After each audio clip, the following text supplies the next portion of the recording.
Hi guys, it's me again. So my Makita drill had a defective chuck, so I went to exchange it at Home Depot and decided to get this Milwaukee M18 brushless kit instead. It retails for $170 for the drill, two 2 amp hour batteries, and a fast charger, which is quite expensive, but considering that, I mean, this is built to last, it's got a 5-year warranty. It's perfect for a hobbyist like myself or medium or light tradesman use. So let's first look at what we get. The drill says brushless back here because it is. Brushless motors like this actually rival a corded drill in terms of power, yet this is very lightweight and it obviously has no cord. Here there's a belt loop for hooking it on your belt. You can also tether it from here if you're working on a ladder. The chuck here is all metal, it's keyless, and it has this cool feature that you typically don't see on consumer grade drills, but most pro ones have them. It's a ratcheting chuck. That makes it a lot easier to get a good grip on your bits.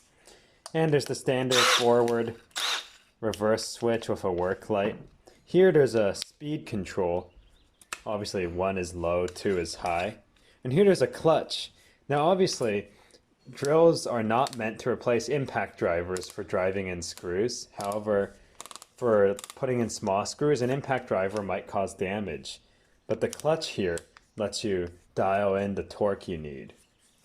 And as far as the charger, it has an M18 charging slot here, but it also has, right here, a slot for a 12-volt battery.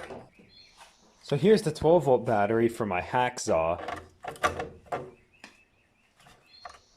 Oh, this one's fully charged, but you got the idea. The 18-volt batteries slide on really nicely too.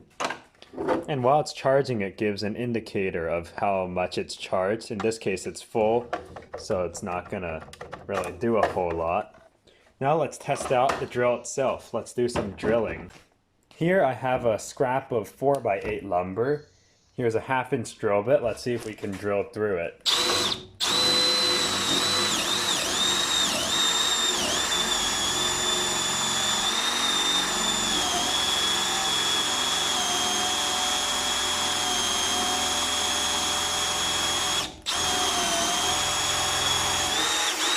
That went through really fast.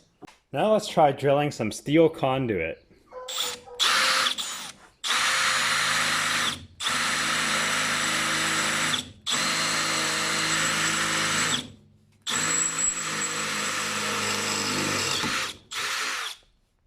That worked pretty well. Now let's try out the clutch. I have the clutch set to the lowest setting, speed to the lowest.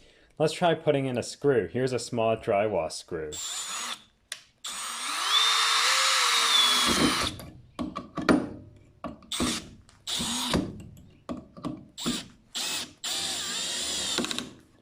Notice how that clutch started slipping as soon as that screw got countersunk?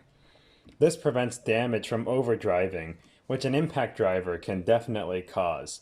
However, this won't replace your impact driver because it doesn't have as much torque. So if you're fastening two 2x4s together, this won't do it. You need an impact. However, impact drivers can't drill holes.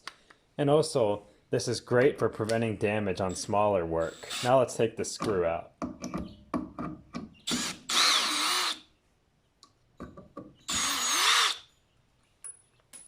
So anyways, my first impressions are really nice for this drill, and I think I'm pretty much satisfied with how far cordless technology has come. Now, only time will tell how long it lasts. I'll make an update if something goes wrong. And yeah, so this is definitely a really nice drill for a hobbyist like myself or a tradesman. If you're just looking to hang curtains or something, you might want to get a smaller one, like the M12 or even like a Ryobi if you don't use it that often. But for my use case, this is pretty much perfect. So hope you guys enjoyed this video. Don't forget to like and subscribe if you did, and see you all next time.